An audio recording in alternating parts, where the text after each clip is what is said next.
There's a big controversy right now dealing with vaccinations. There have been researchers at the Food and Drug Administration who have leaked information that conclusively proves that the cause of autism in black children is vaccinations.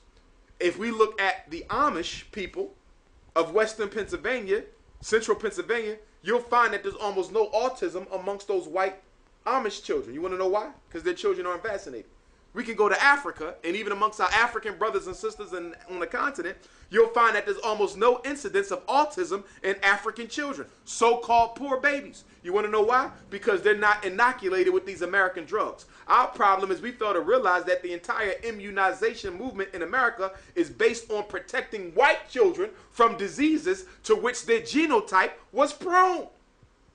Immunization wasn't developed to save black life. We were slaves. It was developed to save white life. The problem is you got black people giving melanated babies medications that are designed for babies with recessive gene trait.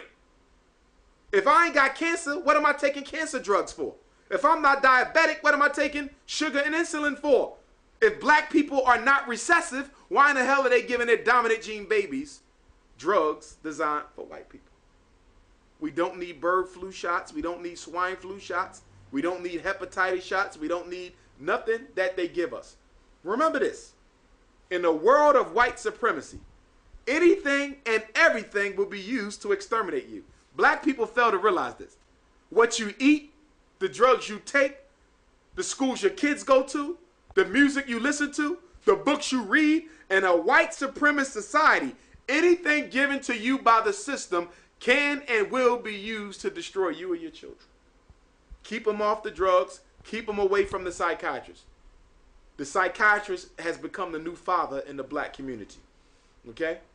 No need for immunizations and no need for drugs. They're killing us through needles and pills. We don't need none of it. Man, I could probably sit here all night and pick your brain, brother. But I know you got the lecture coming up on the 5th of February. You know, what's that about? For sisters only, relationships and dating, it's basically going to be a discussion that I'm going to have with black women, where I'm going to share a lot of my experiences as a child therapist, having worked with couples and also having worked with parents. I'm going to share the experience that I have gained in my career as a psychologist with women in an attempt to help them understand men better and to understand themselves a little bit better so they can understand why relationships tend to work or why they tend to fail.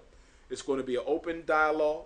There won't be any blaming or anything like that going on. It's simply going to be a know thyself sort of a workshop where I teach black women the central role that the relationship they had with their biological father, how that impacts the relationship that they had with every other man. Okay, that there's a little bit of your dad in you, or there's a little bit of your dad in the men that you're choosing. So I want to show them how there's certain types of personalities amongst men, and there's certain types of personalities amongst women, and that psychological illness tends to attract each other. Okay? So you have a woman with low self-esteem, she's likely to attract a man with low self-esteem. Okay? She is afraid of being harmed, and he's going to protect her from the harm. Only problem is he's going to become the domestic abuser. So who's going to protect her from him? It was her low self-esteem that attracted her to the brother. It was his low self-esteem that attracted him to her. You see? But it's a psychopathology. It's a relationship. It's a psychologically ill relationship because they're feeding off of each other. And neither one of them are going to be happy because two sick people can't make a happy marriage. We keep trying to do it, but it can't happen. If I have unresolved issues from my past and the sister got unresolved issues from her past and we bring those two sets of mental illness together, we get mental catastrophe, which leads to post-traumatic relationship disorder. Because that brother or that sister is going to take the germs of that failed relationship and infect the next relationship. And by that, a lot of brothers chase good sisters away. A lot of sisters chase good men away. Why? Because you're looking at this person with the glasses you looked at the old relationship on. Which is why we need a period of healing in between relationships, especially for a black woman, because they are receivers of the male energy. So you can't go from man to man, relationship to relationship, polluting your womb with all those different energies. You need a grace period between relationships. When you don't have a grace period between relationships, that male energy becomes toxic and it affects your psychological state. And then you are on the verge of depression, nervous breakdown, anxiety, and drug addiction. Why? because your central addiction is that you are addicted to relationships because you can't stand to be by your damn self. So your real problem is you, not the man. Your real problem is you, not the woman. The problem is we don't learn that until we older, and then we finally sit down with ourselves and we think and we say, you know what? It really was nothing wrong with none of the people that I met. The problem was me. You can't blame somebody else for you choosing to let them make your life miserable. You cannot blame anybody else for you choosing to let them make your life miserable. You got to take control over your own happiness, and you don't get married to get happy.